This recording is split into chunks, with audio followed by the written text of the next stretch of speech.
Next চুরির ঘটনাটা আমি ঠিক জানি না। আই থিঙ্ক এটা আমার ভাই কক্সবাজার গেছিল, অনেক বকাঝকা খায়, ফাইনালি ও আমার থেকে পারমিশন নিয়ে কক্সবাজার গেছে। তো ওইখান থেকে সবার জন্য ছোট ছোট জিনিস নিয়ে আসছিল, আচার টাচার এসে।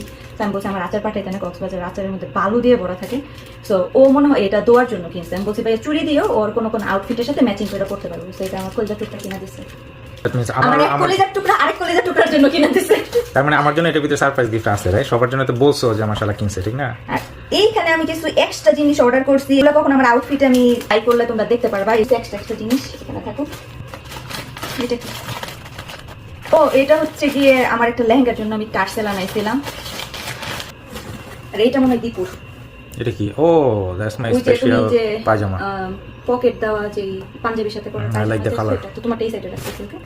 আর এইটা হচ্ছে সারপ্রাইজ। আমি জানি না চার্জারটা অলরেডি তোমরা আমার পরে দেখবা কিনা, কারণ এটা আমি আমার আর মেয়ের জন্য ম্যাচিং করে নিয়ে আসছি। আমার বোন বারবার বলতেছিল ওনাপু খোলো না, প্যাকেটটা খোলো না। এইবার আমি বলতেছি, আমি কিন্তু কোনো সময় এরকম আনপ্যাকিং ভিডিও করি না। এইবার আমি বলতেছি যে আমি একটা আনপ্যাকিং ভিডিও করবো আমার বোনের কষ্টটা দেখানোর জন্য। আমি একটা ওড়না পছন্দ করছি, বাট ওই ওড়নাটা মতো ও ওড়না খুঁজে পাইতেছিল না, আর যখন পায় কালার ম্যাচ হয় না।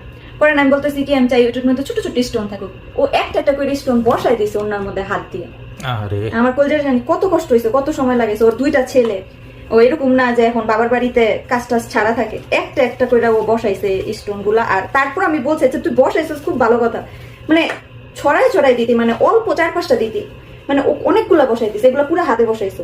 খুব সুন্দর করে বসাইছি, স্পেস গুলো একেবারে পুরো না ডিসটেন্স ঠিক স্পেস রাখছে। করে দিছে, অনেক সুন্দর করে দিছে। বাট আমি ওরে বলছি যে তোর কে বলছে এতগুলা দিতে, আরো কম দিতি, জাস্ট দেখা গেলেই হয়েছিল একটু দুই একটা।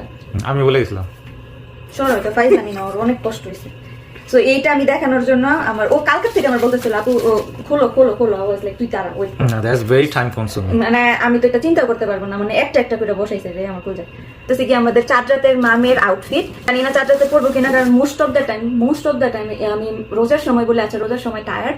কোরবানির সময়ও থাকে কি আইদার কাজ থাকে, নয়তো চাররাতে আমার সব রান্না টান্না ডান করে একটু রাত্রের দিকে হেনা দেওয়া হয়। মানে আউটফিট পরে যে বের হবে এরকম হয়ই না। সো এবার ইচ্ছা আছে মেরে নিয়ে একটু কাপড় চোপড় পরবো, পরে রেডি টেডি হবো। তো এটা তো চাররাতে তোমরা পরা দেখবাই, এটা দুয়ার আর আমার ম্যাচিং আউটফিট।